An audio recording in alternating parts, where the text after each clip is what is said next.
पांडवों को एक चिक्रा नगरी में रहते कुछ काल व्यतीत हो गया तो एक दिन उनके यहाँ भ्रमण करता हुआ एक ब्राह्मण आया।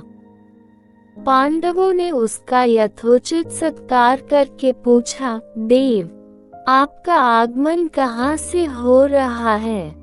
ब्राह्मण ने उत्तर दिया, मैं महाराज द्रुपद की नगरी पांचाल से आ रहा हूँ।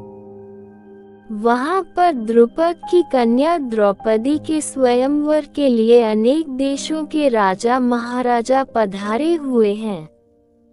पांडवों ने प्रश्न किया, हे ब्राह्मणोत्तम, द्रौपदी में क्या क्या गुण तथा विशेषताएं हैं? इस पर ब्राह्मण बोला, पांडवगण।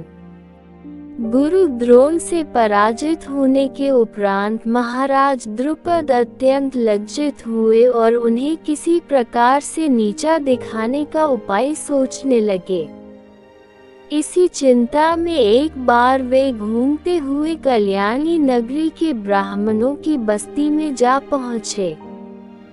वहाँ उनकी भेंट याज तथा उपयाज नामक महान कर्मकांडी ब्राह्मण भाइयों से हुई। राजा द्रुपद ने उनकी सेवा करके उन्हें प्रसन्न कर लिया एवं उनसे द्रोणाचार्य के मारने का उपाय पूछा। उनके पूछने पर बड़े भाई याज ने कहा, इसके लिए आप एक विशाल यज्ञ का आयोजन करके अग्निदेव को प्रसन्न कीजिए, जिससे कि वे आपको वे महान बलशाली पुत्र का वरदान दे देंगे। महाराज ने याज और उपयाज से उनके कहे अनुसार यज्ञ करवाया।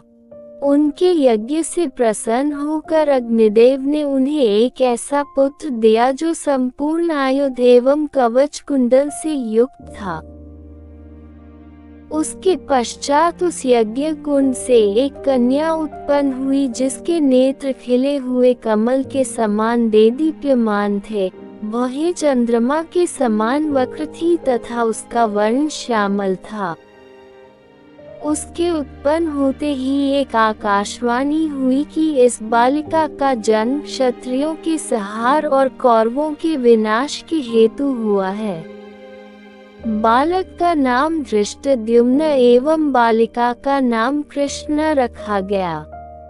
द्रुपद ने धृष्टद्युम्न को शिक्षा के लिए द्रोणाचार्य के पास भेज दिया और द्रोणाचार्य अपनी समस्त शत्रुता को त्याग कर उस बालक को विद्या प्रदान करने लगे। बालिका अब युवा होकर अत्यंत लावण्यमयी हो गई है और उसी का स्वयंवर होने वाला है।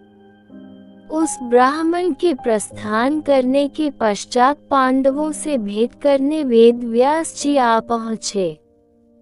वेदव्यास ने पांडवों को आदेश दिया कि तुम लोग पांचाल चले जाओ। वहाँ द्रुपद कन्या पांचाली का स्वयंवर होने जा रहा है।